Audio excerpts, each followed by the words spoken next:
Bayrul, Berpanda, Hadir, Tikar. Jadi pada materi sholat Jumat.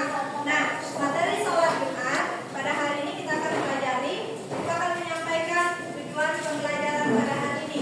Yaitu yang pertama, siswa dapat menjelaskan pengertian sholat Jumat. Kemudian yang kedua, siswa dapat menyebutkan syarat wajib sholat Jumat. Kemudian yang ketiga, siswa dapat menyebutkan tata cara sholat Jumat. Nah, Ibu akan mulai pada pengertian sholat Jumat. Ada yang pernah dengar nggak kata sholat? Pernah sholat kok? Nah, kalau sholat itu dia kalau dengan apa? Jumat. Sholat dulu. Yuk mulai. Sholat itu diawali sholat. Diawali dengan gerak.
Jadi yang namanya anak kecil, balita, bayi, itu dia belum diwajibkan sholat Jumat. Jadi yang wajib sholat Jumat adalah yang sudah mengalami balik, sudah menstruasi dan sudah mimpi basah, bukan mimpi besar.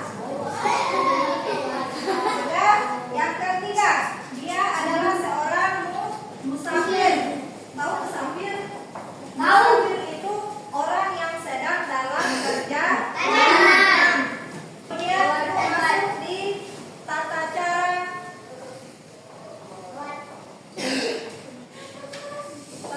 cara sholat Jumat. Yang pertama adalah kalau dapat dengar azan harus apa? Segera ke mana? Ke masjid. Sudah. Yang kedua, kalau masuk di masjid mendahulukan kaki apa? Nah, jadi kalau masuk masjid itu tidak sandal kaki, tidak sesuka orang. Jadi masuk masjid didahulukan kaki kanan.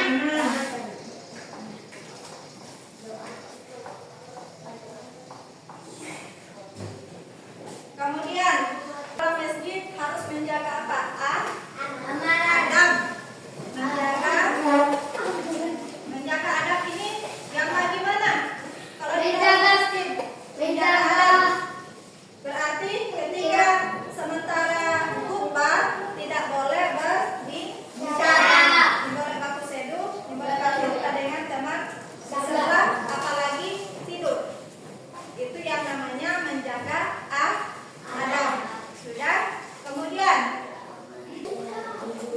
jadi yang ada cara lihat itu orang tua pas baru masuk masjid, kalau langsung dalam sholat 2 rakaat, itu DP nama sholat tahiyatul masjid. Tahiyatul masjid itu yang bagaimana? Artinya, ketika kita masuk ke dalam masjid, kita menghormati rumah Allah. Itu termasuk rumah Allah. Ya. Kemudian, yang kelima, melakukan kalau habis azan, pernah tak lihat orang sholat habis azan? Pernah juga melaksanakan sholat 2 rakaat. Sehabis azan tapi untuk sholat Jumat itu dia kenal sholat apa? Melaksanakan sholat sunnah. Kemudian yang keenam adalah hadir menyampaikan khutbah di atas mimbar. Setelah khutbah hadir mengumandangkan apa? Mengumandangkan iqamah. Iqamah, tahu iqamah? Itu yang adik-adik sering dengar itu DP nama kamar. Tapi DP bahasa Indonesia itu artinya iqamah. Nah, yang kedelapan, sebelum sholat Jumat biasanya kan imam bilang begini, luruskan saf. Ada nggak? Luruskan saf berarti bagaimana? Rembelan harus baku dekat. Bukan meluruskan saf. Kemudian yang terakhir, kalau sholat sudah lurus, terakhir apa? Melaksanakan sholat Jumat.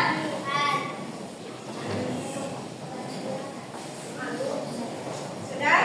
Oke, Ibu minta bahagi 3 kelompok dalam satu kelompok, bahagi 4 orang. Silakan bertanya. Jelaskan pengertian sholat Jumat.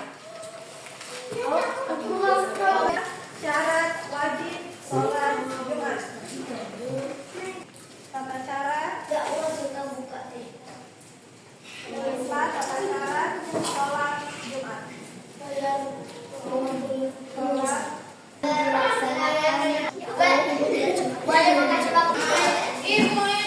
Kalau perhatikan kelompok 1 mempresentasi hebat. Kelompok 1 pengertian sholat Jumat.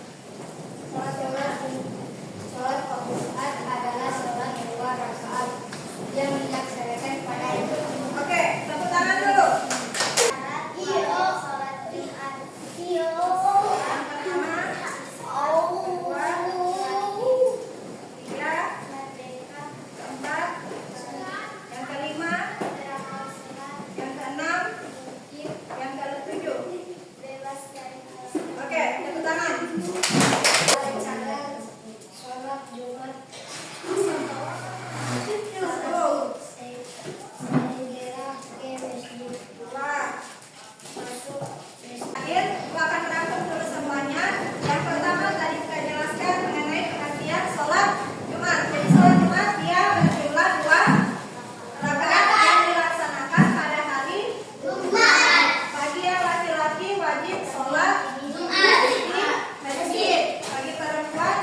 Oke, itu